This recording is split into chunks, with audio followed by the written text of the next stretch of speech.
Well, welcome back to the One Big Thing podcast. I'm your host, Steve Campbell. Always appreciate the opportunity to connect with you, whether this is your first time or you're repeating a guest. Thank you so much for taking this journey with me. This is awesome whenever I have prior guests, and I kind of have a little bit of an arms race competition going on. We've been recording now for a little over a year. I had some amazing guests in year one come onto the show. One of them was Peter Engler, who was kind enough to introduce me to his dear friend, Carl Binger. And now Scott Savage is another one of Peter's contacts. And I think Peter is, going neck and neck with JC Glick, who has also referred several people to the show. So one of the things that I always say as the host afterwards when we get done, like we do with Scott today, is, hey, one, hope it was a great experience. Hope you felt honored. Hope you felt appreciated. But then, like, who else do you know that has a cool story or I need to connect with? And that's how Scott came to us. So today's guest is going to be Scott Savage. For those that do not know him, we're going to spend a little bit of time here at the beginning getting to know his story. But if you are new to the One Big Thing, this is a complete interview style show. I have the honor of having people from all walks of life telling their stories, all culminating in the big life lessons that they've learned that can help you as the listener, or if you're watching on YouTube at our NQR Media channel, that's NQR Media, you can watch along with us. What are the big life lessons to help you move the ball forward? So Scott, for those that may not be familiar with who you are, why don't you kind of tell us who you are? Yeah, thank you so much for having me, Steve. It's a real pleasure. And Peter's a great friend. We're married to cousins, so Oh, wow. it does not make us kissing cousins. I think we're like first cousins once removed or twice removed, however that works. But really grateful for his recommendation for you and the chance to get to know you and what you're doing here on the podcast. I am a pastor, author, and speaker. I live in Prescott, Arizona. I have the privilege of being married to a judge. It's not common for pastors to be married to judges, but we're I like to think that we're a fun combo. We're very different, but we're love and life. Been married for 15 years, and we've Oh, got that. three kids: a 12-year-old and then almost 10-year-old twins. So life is very full for us all the time. Well, and I think that's one of the things that instantly connected us because I have identical twin girls that are 4, and I remembered you said you had twins. And even as we had a chance to connect, Peter, I grew up with in church my entire life. So when you reach out to somebody like that, you have roots, you have stories, you know where you're going to go. When you have perfect strangers that you're introduced to, like Scott, you got to do a FaceTime. You got to figure out, like, hey, do we mesh together? Because a Mm-hmm. podcast is an experience. Like you are giving me your time, which I could not be more appreciative of, to listen and see if this can help you. I want to make sure that you get at least one takeaway where you're like, man, that was so worth it. And we get real and open about stuff. So Scott, I know as we were leading up to it, you said that you're an author, you're a pastor, but you're also working on some pretty cool things right now, some big life lessons and seasons of life. Why don't you kind of, as you lead into those, kind of fill us in on the backstory as to, however far you want to go, marrying a judge, marrying Peter's cousin, like share us kind of the story of where we got to how we are today. Yeah, I grew up, born and raised in Las Vegas. Most people don't stay in Las Vegas that long. The average person lives there about 3 years, and I lived there for 18. My dad spent 41 years pastoring the same church in Las Vegas. He started under Reagan, he finished under Biden, so a very long tenure there. And it was not easy. I think I was probably in middle school when people started seeing in me some of the qualities that they thought might set me up to be a pastor. And I wasn't necessarily opposed to that at that point, but I wasn't gung ho either. And then when I was 14 years old, went through a really rough season where my dad had a stalker for 18 months. This woman called our house 2 and 3 times a day. She'd wait for us in the parking lot, watch us walk across the parking lot from her car.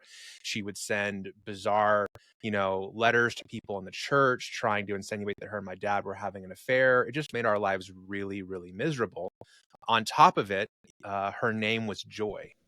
And so I had just incredible challenges, writing, thinking, talking about that topic. And so when I was 15 and we were kind of still into it, I was starting to get into high school, and my small group leader at church said, "Do you think you'll be a pastor like your dad?" And I said, "No, in fact, it'll be a cold day in hell when I'm a pastor, because I would never put my family through what we've gone through." Yeah.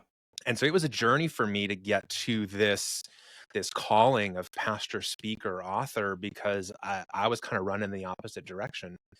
So I did not feel like this was in the plan, and it really had to be a long journey of surrender and trust and openness and healing in my own life. And that kind of set me up for some experiences that I had later. I went to work in my 20s for a church that was large, historic, been around for 75 years, but had been in decline for a long time. And so I spent 10 years there, going from intern to teaching pastor. But there was a lot of pain, there was a lot of hurt, there was a passive aggressive leadership culture. It wasn't necessarily abusive, but it certainly was unhealthy. And most people who left the staff, they left and didn't go back to work in a church again. So the fact that I was able to get through that was pretty remarkable. When I left, I had some pretty big scars and a lot of things that I had to unlearn, because the longer you're in an unhealthy environment, the more likely it is that you develop unhealthy patterns yourself. And I certainly had a lot that I had to unlearn from that season. Yeah, and whether you identify with a person of faith or not, you hear church and that might make you happy, it might send you indifferent. I think the idea of scars, one thing being the host of this show, I've realized is we all have stuff, we all have baggage, we all had things that were either done to us or that we willingly participated in. And I think when you are the one that did it, as much as you feel guilty, it's easier to take ownership, like, I messed up. Mm-hmm. When you have things that are done to you by authority figures, I think that's really hard to cope and deal with. I had a prior guest, Mikey, who had talked about his father, who was abusive and just negative talk as a teenager. And now, even successful as he is, you still have those voices in the back of your head, those memories, those videotapes that play of, what it was like in abuse or church hurt, like you had said. And so I think what's cool about this initial couple minutes here on the show is you have this kind of call on your life from people, and you get people all the time that tell you what you should be doing and you're meant for this. And like, how do you 100%. sort through those decisions? But then, you had this experience with your dad that kind of shaped, like, I don't want to go to being a pastor if it involves stalkers. Who would blame you, because you're a kid trying to make sense of that? And then you go into, working for churches and dealing with church hurt. But now 2024, you're a pastor. So like, Mm-hmm.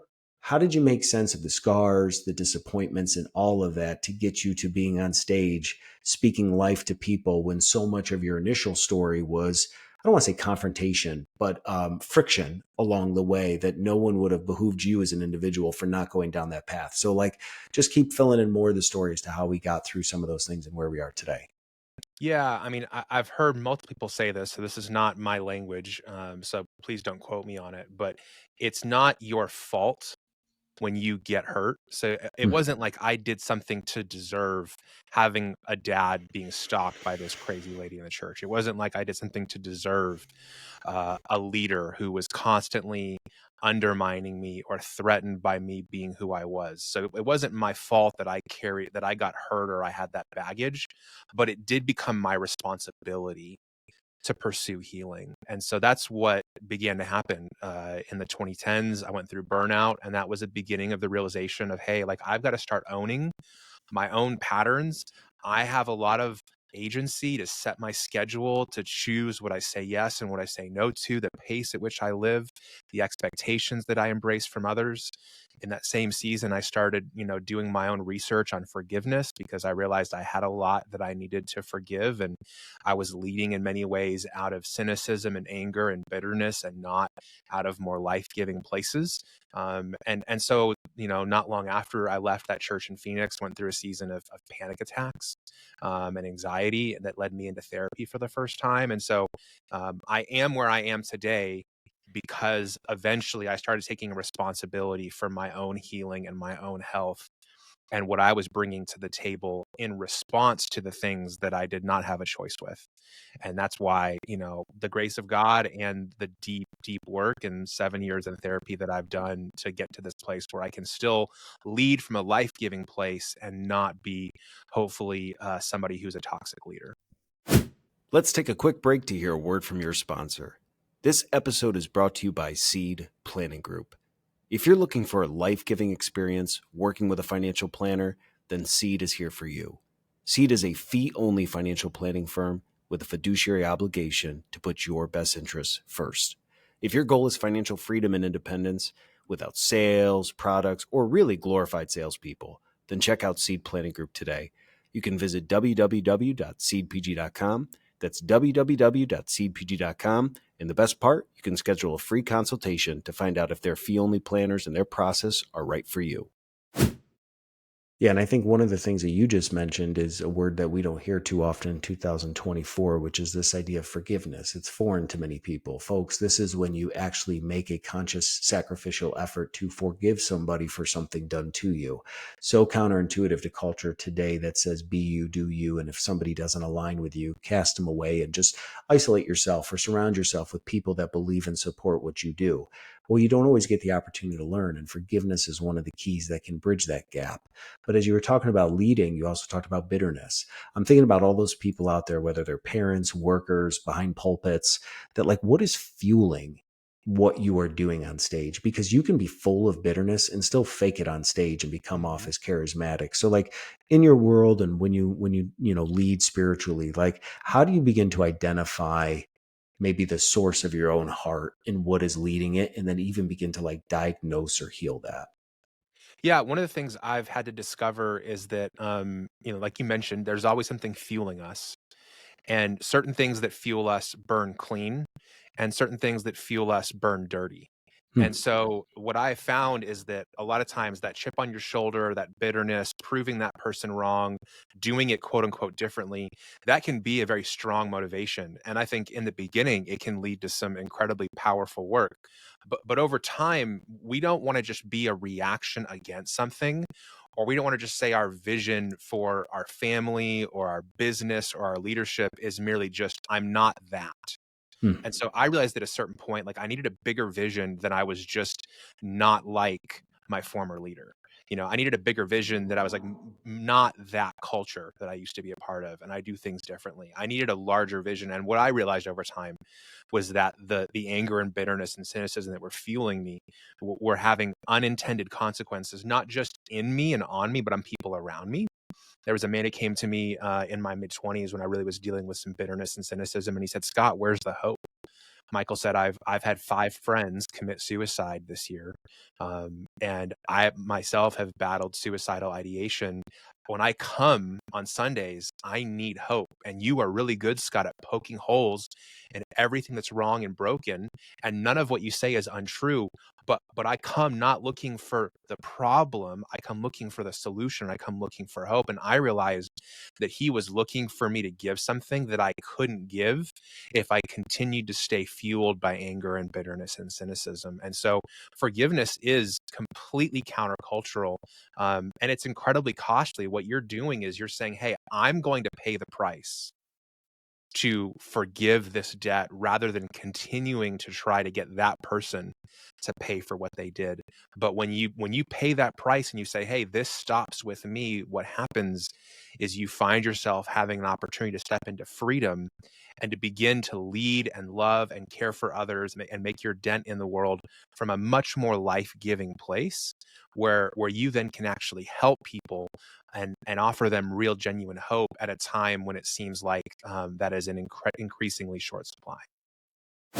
Hey everyone, Steve Campbell. Thank you so much for listening to this episode. If it's made an impact on you, I would love to take a moment to ask you to subscribe to this podcast so you never miss an episode.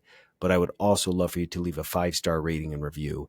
Your ratings and review help other listeners know that this show is worth their time. So thank you so much for tuning into The One Big Thing, and let's enjoy the rest of the episode. I think that concept visually that you just gave of what's burning off, when you do a fire in the backyard, depending on what you throw in that fire will let off, different colors of smoke, and I think kids are always amazed when you throw, was it plastic in there, or there's labeling, it comes off as blue and then the smoke. But when you're people, no one knows when you're leading your family, or you're showing up at work every day, like what's coming out the exhaust tail. No one can tell that because we can all fake it. And there was so much truth to what you just said about life and hope. Why I started this podcast is I believe that there's a lot of people out there that have breath in their lungs, but they'll admit to you they're not living at all. Mm. And what would it look like to take one life at a time and give people hope, to give people a reason for living? And my heart breaks when you hear the story of a married couple and one of the spouses takes their life and they have kids, or something tragic happens, And I just think that there's so much inundation today out there that's stealing our attention and like, hey, look over here, it's distracting. That I wonder how many people aren't really taking personal ownership of, like the gentleman you had just spoke about.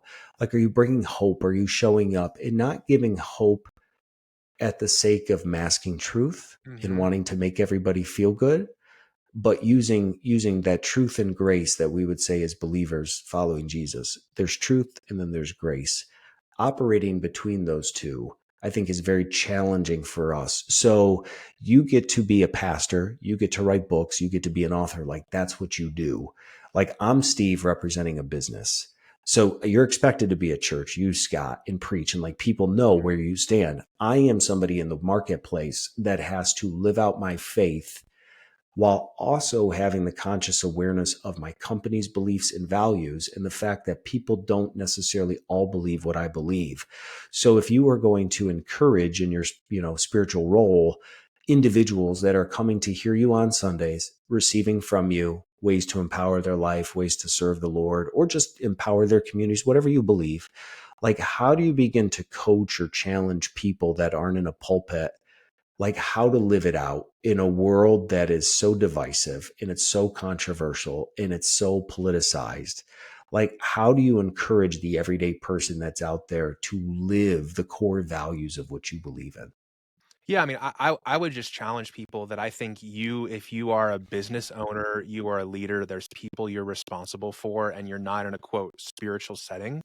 I'd encourage you, you may be underestimating the amount of influence you have. It's If good. you grew up with a parent or two parents who worked, you likely heard your parent come home and talk about their experience at work on at least a weekly basis, if not Hmm. a daily basis. And so if your parent had a bad boss or they had a really frustrating coworker, you would hear about that as a kid. And Yep. so when you're showing up at work and whatever your role is, and you're influencing somebody's life 40, 50, 60 hours a week, that's a tremendous amount of influence.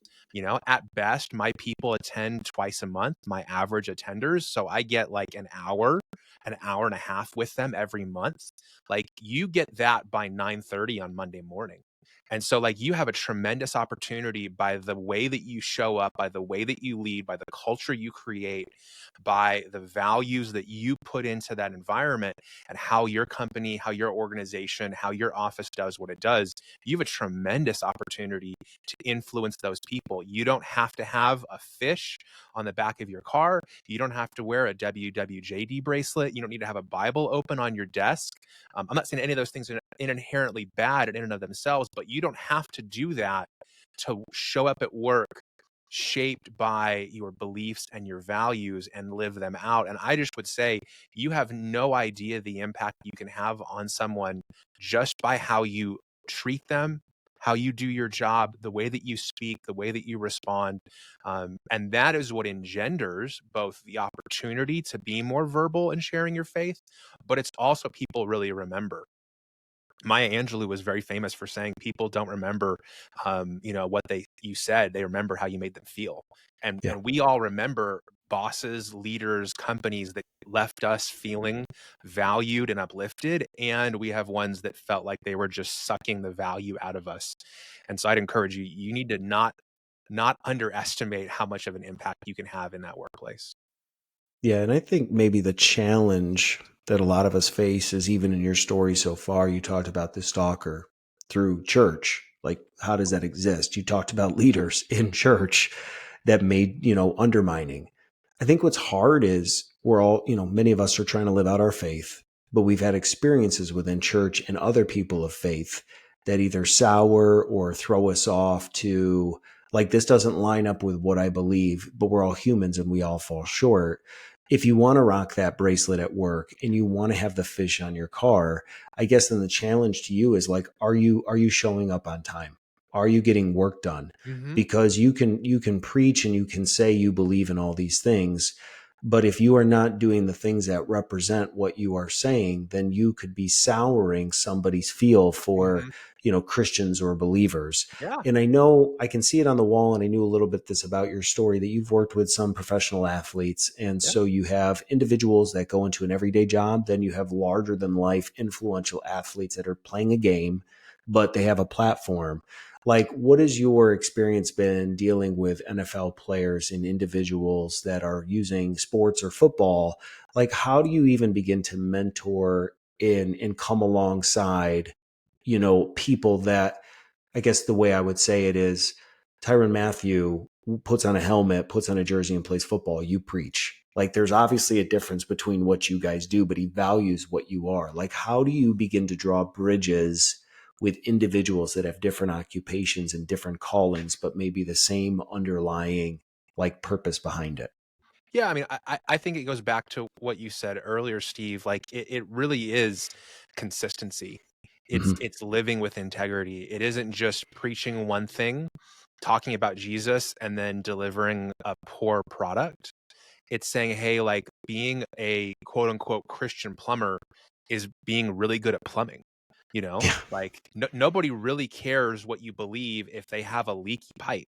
They want their pipe fixed, And so if you deliver great service, you do great work, you're really trustworthy, then people might be interested in what you believe about eternal things, but only when you've kind of met the minimum requirements.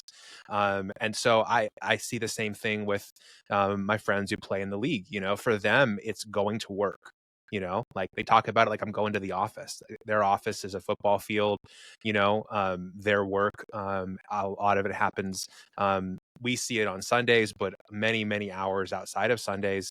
And they face, all the challenges of a dynamic workplace with competing, you know, visions, leadership culture, bosses. I mean, all the things people deal with at their job, those are present in NFL locker rooms.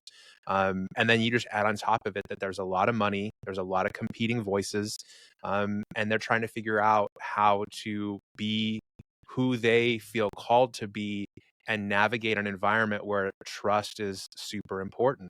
And so the fact that I get to be a person in their life that they know where I stand and they know that I don't want something from them, I want something for them, has really made the most difference. And so, once it became a little bit known, we had a couple articles written about me and my influence on a couple players.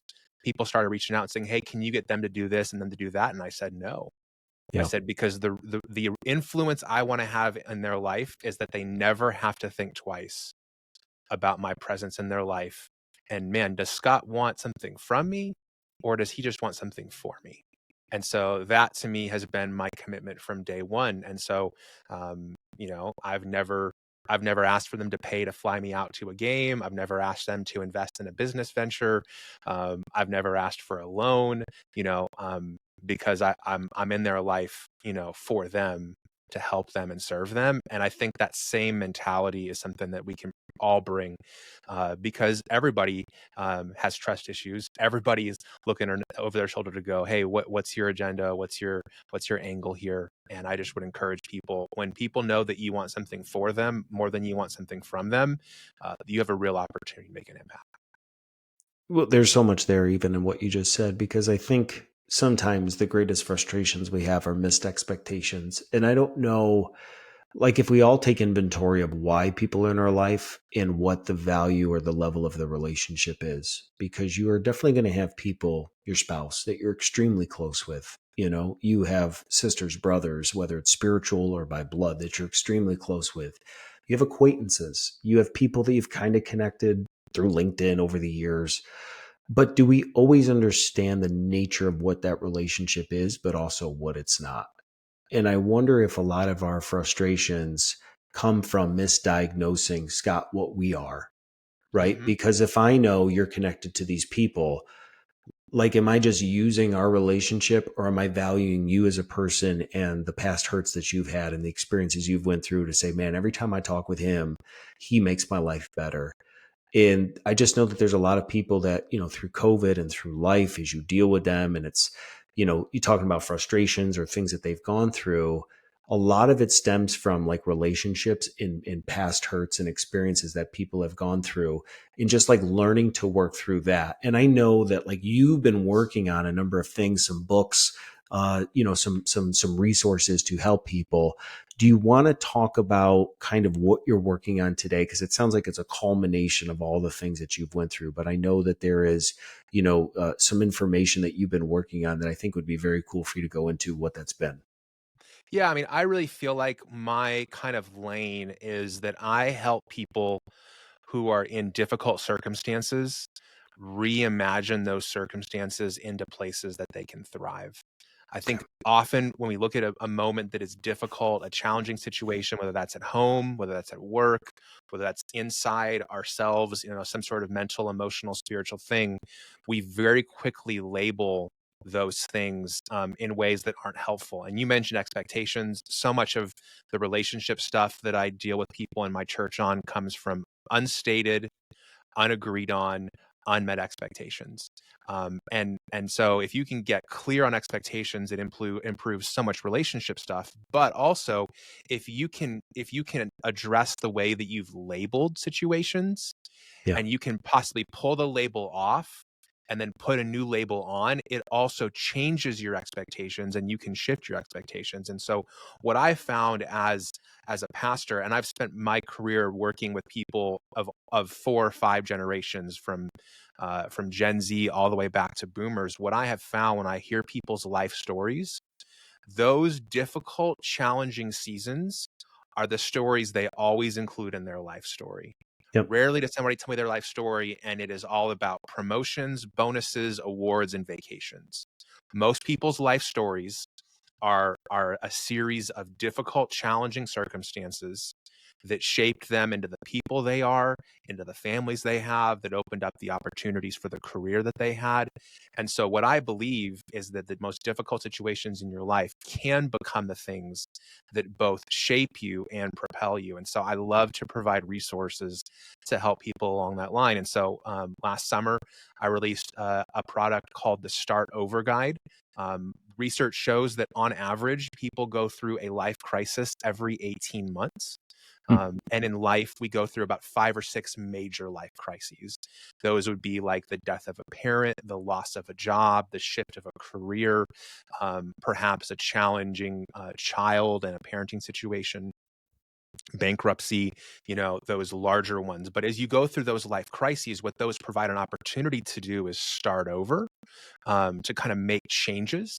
And so what I have found is that a lot of people don't move forward the way that they need to because of their relationship to the past. And so it's hard to make the most of the future if we're not learning from and letting go of the past. And so that resource really kind of builds around 10 key questions that help us to make the most of the future by learning from and then letting go of the past. And so I just encourage people that there is an opportunity in front of you today, even if it comes looking like adversity, challenge, difficulty. Those are the things that turn out to be the greatest stories to tell, if you leverage them in the right way. Yeah. And I think you said that we'll be able to provide some resources in the show notes so that people can access this. Yeah, But I'd I, love to be able to provide a discount for anybody who listens to this. They can go to scottsavagelive.com/one big thing. We'll talk about that at the end, but yep. scottsavagelive/one big thing. I've got both a free resource there as well as a discount code for that larger resource. Yeah. Well, I think again, that's my heart because, my wife and I being in the thick of, raising kids, things are hard right now. And I think maybe it's this illusion that there's going to come a season of life or a time in life where things will not be hard. And I don't know if that's just a lie that we've fed ourselves, that we believe that if I can just get these kids through school, through middle school, through high school, things will be easier or whatever. But in every season, those 18 months shifts, like you said, there's complications and there's hard at every turn. But what I've Mhm. learned in my life is rather than just allowing things to happen to me and then just kind of like dealing with it, I spend a lot of time in self reflection. And so I use this platform because I'm not saying that not everybody does, but I don't know that people know the value of setting time aside, meditating, like thinking through, like, where did those thoughts come from? And when you have hard things that happen to you, it is very easy to just not want to deal with it and just kind of like move on like nothing happened, which can lead to years of scarring that you don't realize because you're toughening a part of your life that then might be pretty hard to go back to and deal with. But also, then the other side is like becoming a victim to everything. And no one wants to say that. But when stuff happens to you, did you ask for it? Did you not? We don't know. But if it does happen to you, like you had talked about, what was your response? Mhm. Was the response like, woe is me, no one has it harder than me, life sucks, like this is challenging? Or are you using it to be like, you know what, this is hard, I don't have all the answers, but I do know some things to be true, that God is faithful, that he's for me, that he always comes through. I don't always know day to day what's happening to me or why things are hard, but I got the faith to believe that he sees it and he's working it all out for my good.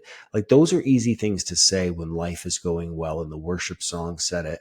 I think it's much harder, and where I have found in my life the greatest areas of breakthrough of my level of understanding about the Lord have come from my most difficult seasons, Mhm. because it caused me to run to him and trust him in a way that before that I didn't know what that looked like.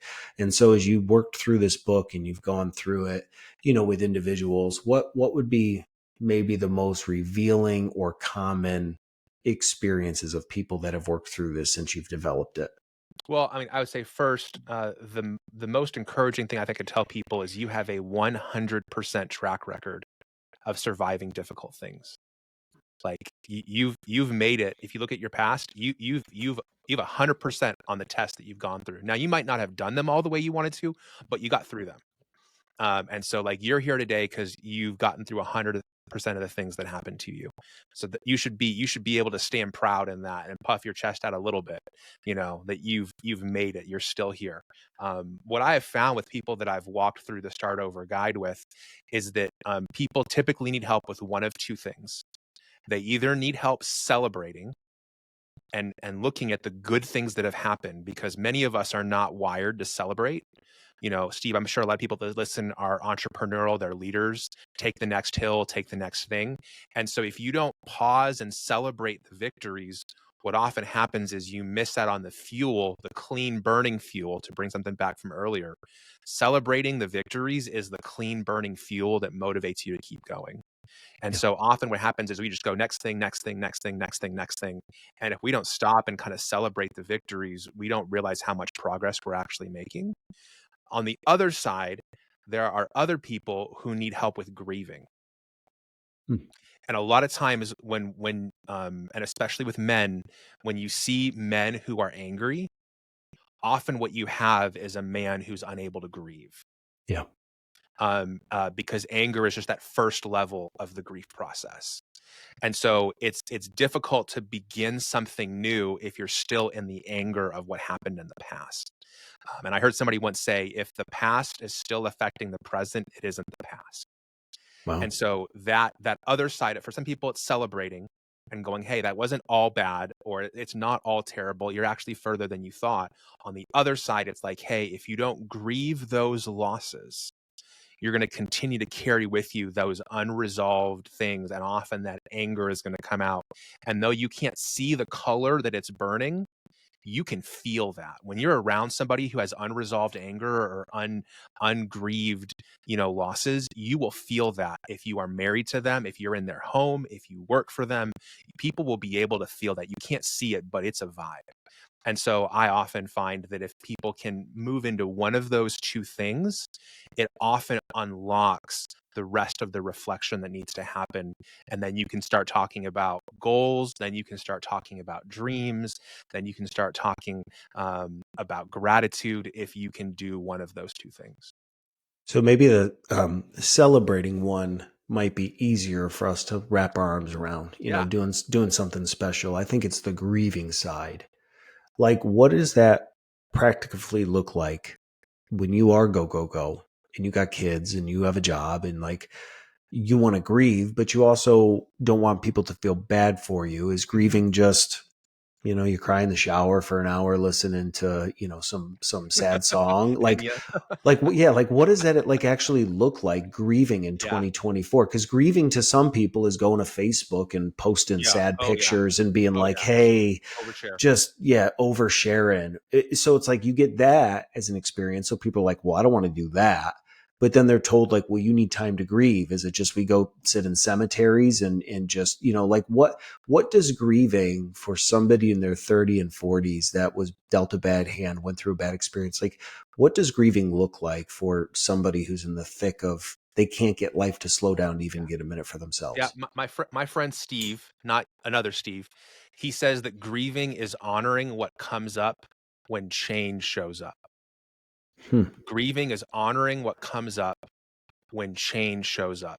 So the first step in grieving is resisting the desire to push it down and go, not going there, and ignoring it. The first step is just allowing it to come up. Yeah, if it's tears in the shower, it's tears in the shower. Yeah, if it's a day where you're a little more sad, it's a little bit more sad. But it's just allowing yourself to feel is the first one. Two, I think it's naming the losses. One of the things that happened to me, I went on sabbatical last summer, and I had to do a lot of grieving.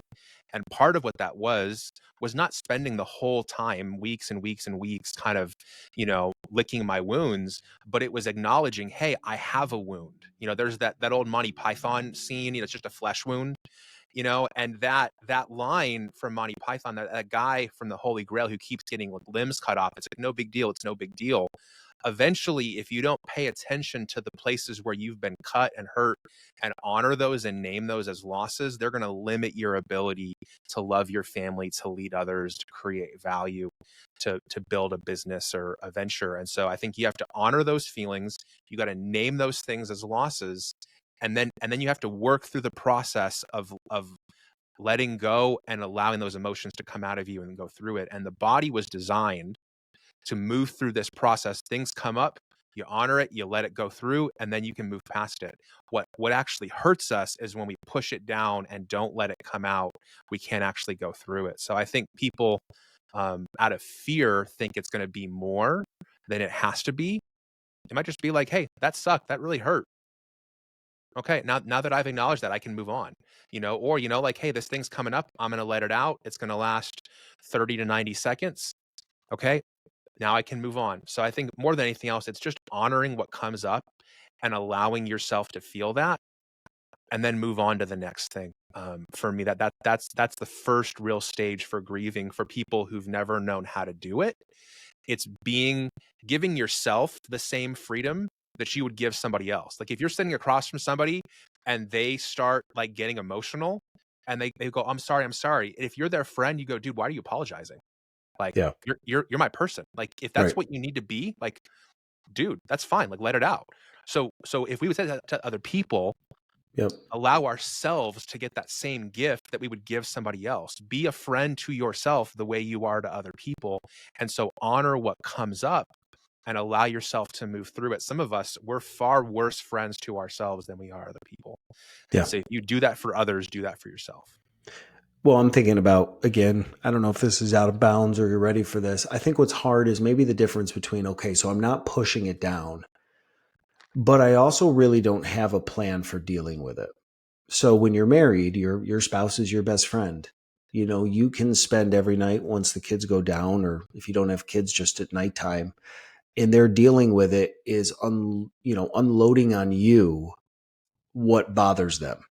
But there's no real like they're going to do something about it.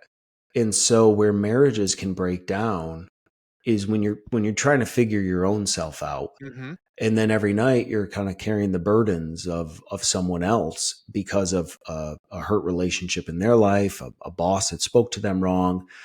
And it's like, you almost get to a point where you just want to be like, why do we keep talking about this? Mm-hmm. Because there is a difference between like healing that hurt me, that sucked. So when Mm-hmm. you talk about, this is something that comes up with couples like all the time. How much of this is an individual journey where I don't know that we always have the ability to really get alone with ourselves and think about things.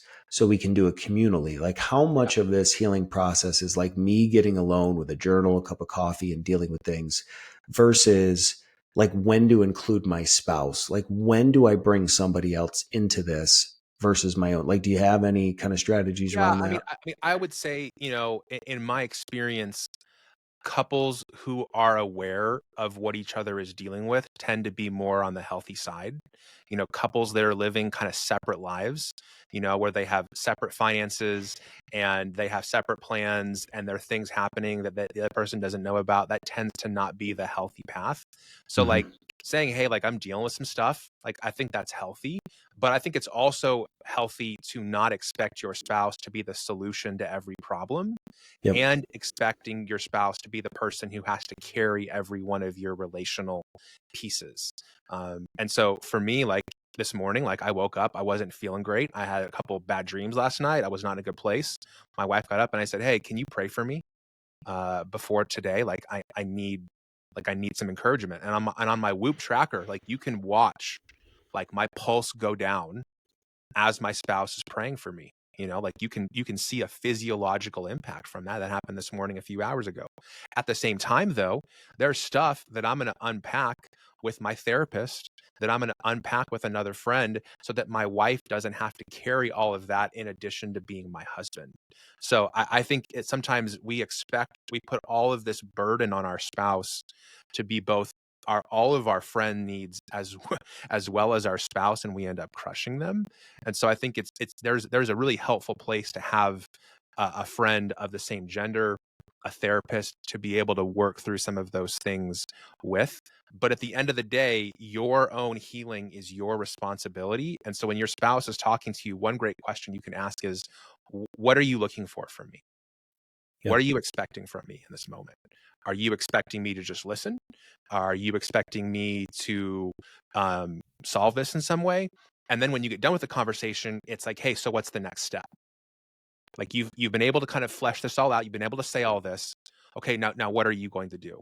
Because if it's, well, I just need to vent, then I think it's very reasonable to say to your spouse, to your friend, to your employee, hey, we've been having this conversation 3 times, and the last 3 times I asked you what the next step was, you said I just needed to vent. I feel like we've had enough time for venting. I feel like now the time is to move into action, and maybe that action is sitting down with a counselor. Maybe that action is getting another resource involved. But I think asking that question, what are you expecting of me in this conversation? And then at the end, bookending it with, what are you going to do to take action? That, to me, I think begins to push the responsibility off of you to carry everything, and it puts it back on them to own their own healing journey. Yeah, and we wonder why we have things like intimacy issues or emotional issues with our spouse. If you think about the example you just shared, if our interactions are mostly confined to this unloading, this venting, like, it's hard to then say, okay, let's now flip the script and put a new label on it and be playful. Like, Mm-hmm. let's act like nothing is weighing us down. When it was like we just spent 45 minutes, digging deeper. I think too, maybe, just being sensitive to kind of what's on my heart. I wonder about people that are workplace environments or friendships with your spouse. Like, you got to figure it out. Like, Mm-hmm. you guys love each other. You made vows to each other. That's your person. But when it's friendships, when it's workplace environments, I wonder how many people out there today struggle with the fact of you have that person that comes up to you during your day and says, "Scott, I got to talk to you. Did I tell Mm-hmm. you what so and so did?" And then you don't know how to transition or shift the conversation from what you just shared, which is like, timeout. This is now the third time that you've told me that you just need to vent. Like, every time you do this, I have to now carry this and go do Mm-hmm. my job. Like, how do you advise or give counsel when it's not a spouse, but it's a friendship that, I don't want to say it was a one-time thing and there's like zero grace. So you're like, should I defriend them? They did this thing to me. And it's like, well, how much history do you have? I'm talking about like an ongoing detrimental, negative, toxic relationship where you're trying to grow with Jesus, you're trying to grow as a person, you're trying to be better. And you can just, even in your head, as you're listening to this, you're thinking of that person in your head where it's like, shoot, that's so and so. Like, how do you begin to coach or mentor people working through workplace environments or friendships that they just know they need to take a course of action or address? Yeah, I mean, so two resources come to mind. I'm a huge reader, So one great resource is a book called Managing Leadership Anxiety, Yours and Theirs. And our staff just finished reading through that. And it's all about the fact that in those environments, what people are doing is they're trying to unload their anxiety on you. And what ends up happening is they leave unburdened and you leave burdened. And so the Hmm. challenge is, how do you give people back their anxiety at a rate they can handle? And so in that Wow. conversation, I think it's and the book offers some great tools to be able to push that back on people. Yep. And so in those conversations, on the other side of it, the other thought that came to mind is Henry Cloud has been a great resource in my life for a number of years. He's famous for his book Boundaries, but he has a book called Necessary Endings. It sounds like in those situations, what you need is an ending. Like, hey, we're done doing this. Now we're going to do this. And so, hey, like I'm glad I'm in your life. I don't want to stop being in your life, but we're not going to keep having this conversation. We're not going to keep having this pattern. And so I think you have to kind of bring the truth to that person, back to your comment of truth and grace. Clarity is kindness. Truth can be loving, and say, hey, like, we've had this conversation. I'm no longer having this conversation. So here's your opportunity. I'm here to be a resource for you. And if you want to discuss action steps, I'm absolutely available to be that resource for you. But we're not going to keep having the same conversation. And you bring that. What he says is that there are three kinds of people in that moment. There are wise people that when you bring that truth to them, they go, oh my gosh, I had no idea. Like, Hmm. I really needed to hear that. Thank you so much for loving me enough to tell me the truth. There are foolish people who, when they, hear that truth, they're going to go, "Oh my gosh, you're so insensitive. You're so uncaring. I thought you were a Christian. Aren't you supposed to be, all these things?" And and you'll see in that moment that they're foolish, and so they, instead of owning the problem, blame you. And then he has what he calls evil people. And then he says those are people that for which you have guns, knives, and lawyers. And so that's where, like, sometimes there are people that when you bring the truth to them, they then go on the attack with you, not pushing the responsibility back on you, but then trying to make it worse. And then that kind of person, who they are, and you can build a stronger boundary. So I just think nothing changes until you have that hard, crucial conversation. But often what I have found, and you probably have seen this too, often those moments, those are the pivotal, like, hinge moments in life where somebody comes and has a hard conversation with us. I was 24. I was a young leader, and one of my leaders above me came to me and said, "Scott, I don't feel like you're teachable." Whenever somebody brings you counsel and they're at least 20 years older, you roll your eyes. If your peers bring you an idea, you run with it. But if somebody older gives you feedback, you ignore it. So you want me to serve on this board for you, for your master's program, for your practicum? I'm not going to do that. It's going to be a waste of my time because I'm 20 years older than you and you're not going to listen to me. Well, like, that was a really hard piece of advice to hear, but that was a necessary ending. And that was a beginning to me becoming far more coachable, far more teachable. And so when that leader left our organization 6 years later, I took him out to coffee and I said, "You changed my life. You had Yeah. that conversation with me. You told me the truth in love. You gave me grace and truth." And he had forgotten the conversation, but he said, "Yeah, I would say that that's not who you are today. But I wouldn't have become that if he hadn't loved me enough to tell me the truth in that moment and show me a blind spot that I couldn't see." Yeah, because there's too much at stake. If you're talking about this relationship that you know needs to be dealt with, it's non-spouse. The longer you allow that to manifest and feed itself, what happens? You come home because you don't know how to properly handle that relationship, and you bring it to your spouse. Now, again, every night is the conversation about so and so at work, and they're running thin as your spouse because it's like they want you to handle it. So we need to always understand the larger implications of. I know it's hard to have that kind of conversation, especially when you have to show up and see people and boundaries.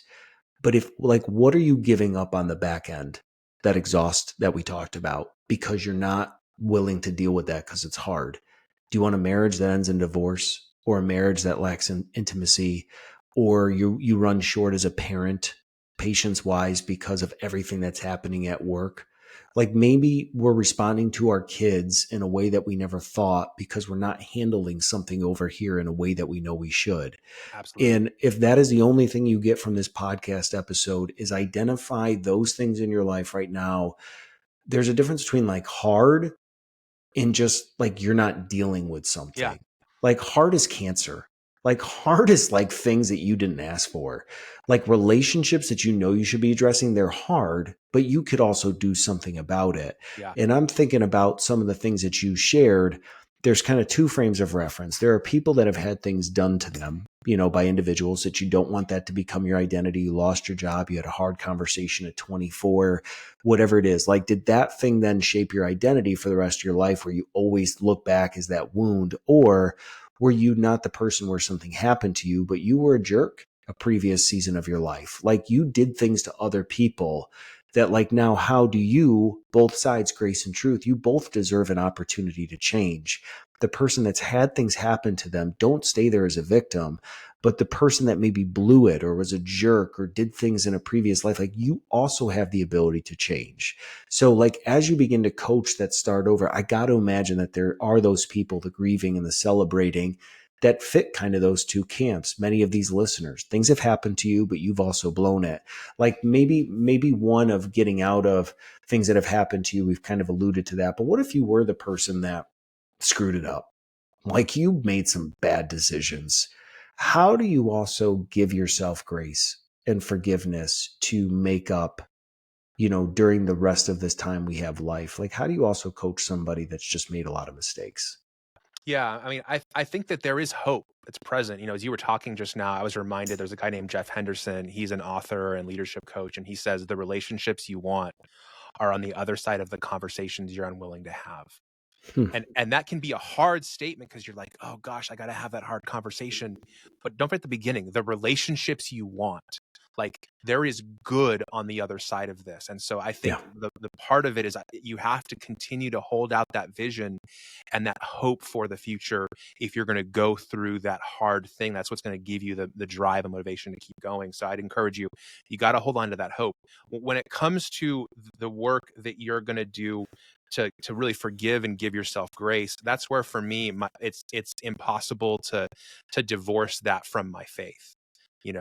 My faith tells me that is where my true worth and value come from.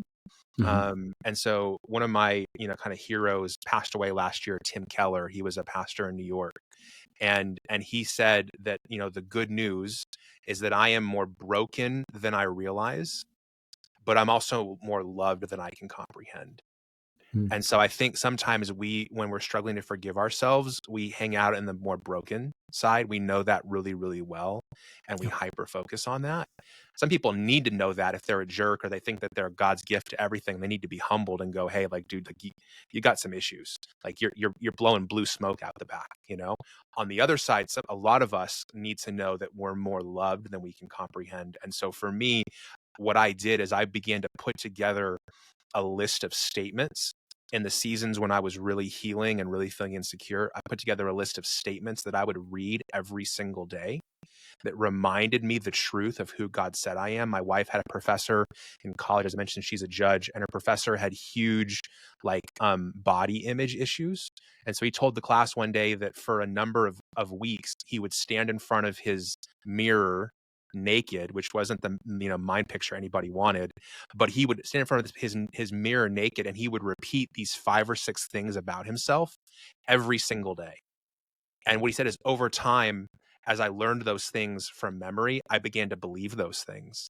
Yeah. And so he kind of preached to himself. And so what I found in those seasons as I was healing is I had to get a list that I could memorize of some things that were true about me. And I had to allow myself to have enough time to burn those into my subconscious and to root those in my heart so they could grow and begin to displace those other things. And so I have found that we often underestimate how long it took to get those kind of inborn, innate self beliefs down that keep us from giving ourselves grace. And we have to spend as much time, if not more, with the right things and the good things that we're replacing that with. My therapist tells me that the healing has to go as deep as the wound, and the rest has to go as deep as the exhaustion. And so for some of us, the reason we can't forgive is there are some very deep innate beliefs that have to be, pulled up and replaced. And that doesn't happen quickly. But what I found is those identity statements that I wrote that I've been working on for years now, those are now actually as present in my heart as those old negative beliefs were. Yeah, and whether it's mantras or daily sayings, I think in, again, 2024, it's hard for many people with technology and the speed of life to think about sitting down and repeating something over and over. But I do know that there's value, and Dr. Selking and I talked about this, what we're feeding our brain and the neurons and the rewiring of it, that even just maybe you don't even have mantras or values, and that's real for a lot of people. They just do things. And so, if you don't know the kind of parent you want to be or tell yourself, then what's going to come out of you when things hit the fan is going to be the overflow Mhm. of what you've never diagnosed. But if you want to rewrite the way you are as a parent or as a spouse, that I want to love my spouse every day, I want to honor them, I want to speak life over them, I want to pray for them. When angst kicks in or conflict kicks in, that's where that mantra kicks in later today. That is an inner dialogue between you and yourself. That's like, hey, is this honoring? And it's crazy how those simple reminders daily will help you. So I know that there is, a lot that we've unpacked kind of in this time together, being sensitive of your time. I know that we normally finish here with a start, stop, continue, which you are new to. The one big thing is just a fun way for me with each guest to get to Mhm. know them at a practical level. But before, Scott, we do the start, stop, continue, anything that we left off that you wanted to bring home? Yeah, I would say that input piece, like you are not you're not always in charge of what comes into you, how other people treat you, but you are in charge of what you choose to put in. And so if you're finding yourself fearful, anxious, insecure, do an audit of your inputs. I found a few years ago that I was watching way too much cable news. I was listening to podcasts and shows that fueled that kind of anger and anxiety in me. And so I just did a reset on my inputs. I Yeah. changed what I was listening to. I turned off some things and I turned on other things. And what I found is I didn't change anything I was saying or like repeating. I just changed what I was filling my mind with. And what happened was there was a physiological impact for that. And so I just would encourage people, don't underestimate the power of your inputs in your life. Yeah. Um, Well, this is basically what I'll have you do, Scott, is you can say whatever the statement is. I want to stop. I want to start. I want to continue. Kind of fill in the blanks, and then we'll bring the episode to a close. yeah, I want to start paddleboarding. So I love There you paddleboarding was go. my kind of COVID new hobby. And so it's now getting warmer where I live. And so my plan tomorrow is actually to go paddleboarding for my first time this season. So I want to start that up again every Friday. It's the way that I play, the way I disconnect. I tend to do a lot of work with my mind during the week. And so when I rest on the weekends, I try to do something with my hands or my body to kind of get me out of that and really help me recharge and refuel. Love that. All right. Uh, Hit me with another one. I want to stop seeing my phone time number go up. So every Sunday about 9:05, I get a little alert from my iPhone that tells me how much I've been on my phone. And the last 3 weeks, that number has been up each week. So I want to stop it going up and I want to see it start going down. I mean, am I even able to ask you what your number is for context for myself? Oh yeah. I think last week it was 10 hours a day. All right, I'm at 7.5, so we're Yeah, close. yeah, yeah. Yeah, I it's mean, it's and now humbling. now I listen to a lot of podcasts and Audible books, so it does count for that. I do calls and work on it, but yeah, it's high. Yep, that's okay. And then I wanna keep going. I, am partnered with the Bible app. So if you've seen the Bible app, it's called YouVersion. It's on 750 million devices around the world. I'm a partner for them, and so I wanna keep going. I'm releasing 2 new plans with them each month, and so, that's a good kinda kick to keep with in terms of content, but I wanna keep going with that. It's been awesome to interact with people around the world and really see kind of tangible impacts to my words. So I want to keep going with that Hey, process. those are all good ones. We did say a little while ago on the show that we'd have some resources in the show notes, and you said we'd get into it at the end. Yeah. Do you want to bring it home talking about what listeners might be able to get a hold of? Yeah, I would love to be able to serve you with two things today. One is I've got a resource called Don't Give Up When It's Time to Change. I can't right now sit across from you over coffee or a beer and talk about what you're facing. But what I can do is give you the 10 things that I often share with people when they're struggling and thinking about giving up. And so that free resource is called Don't Give Up When It's Time to Change. Also, we talked about my Start Over guide, and it's this tool to help you learn from the past, make the most of your future. I've got a discount code for that. If you go to scottsavagelive.com/one-big-thing, scottsavagelive.com/one-big-thing, you'll be able to get that free Don't Give Up guide, as well as a discount code to that Start Over guide. And I'd love to be able to serve you. I'm really active, as you can tell from my cell phone number on Instagram. I'm Scott Savage Alive there. And if you search for me in the Bible app, you'll just search Scott Savage and you'll find all my stuff. Would love to be able to be a voice of hope and help in the midst of your difficult time. And Steve, I really appreciate the work that you're doing. It's obvious, as I listened to the podcast so far, that you've done, not only are you helping people, but it's obvious that you're doing your own work yourself that's helping you to show up as a husband and a businessman and a father. And so I'm grateful that you're in the world, you're making a dent in the right way, and I appreciate you. Well, hey, this was a fun run. If you've been following the One Big Thing for a long time, show Scott some love. Visit that landing page. What's cool about that is by having the /One Big Thing, he'll be able to see statistically people that visit maybe from listening to the show. So I would love to be able to show up, flex a little bit, and say, look at all these people that came to check out your resource. So visit the show notes. Go check that out. If you are a friend, family member, churchgoer with Scott, I hope that this is not your last stop on the One Big Thing. It's my heart that, I have people from all walks of life that have covered topics from depression, starting over, life hacks on eating, training. We got a couple of exciting ones coming up with some ex-professional athletes. So if you like podcasts, you like hearing people's stories like Scott, definitely make sure that you follow the show. You can also follow our YouTube channel at NQR Media and watch along with us. But Scott, you were awesome. Pastor, author, speaker. This was pretty cool to be able to have Peter connect the two of us, and I always love being able to kind of have the next iteration of friendships from people that come through the show. So again, thanks for being my guest on the One Big Thing podcast. Well, I'm very grateful to be here. You're doing great work, and I'd love to interact with any of the listeners if they got further questions. Love it. Thanks, brother.